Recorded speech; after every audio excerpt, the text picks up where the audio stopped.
سلام خدمت دوستان هنرمند. سازی که میبینید روی در واقع پیش من هست ساز گیتار سایلنت برند نوا، کار دست آقای شیخزاده، هنرمند بسیار درجه یک با اخلاق و کار درست توی صنعت ساخت گیتار هستن.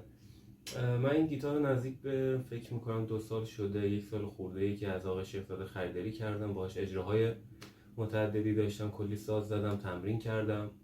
خیلی ساز بسیار خوبیه.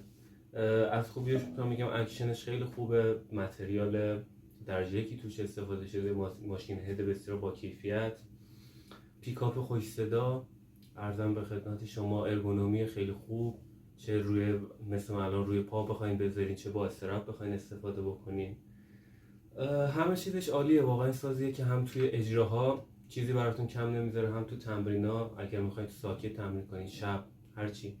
بسیار ساز خوبیه برای کسی که مخصوصا اجرا زیاد دارم، من این ساز رو توصیه میکنم. یه اجرا براتون بزنم، یه قطعه باش صداش رو بشنوین. فقط یک مقدار الان ریورب داره ولی کامل ساز صدای خودشه و همه چیز هم زنده هستش.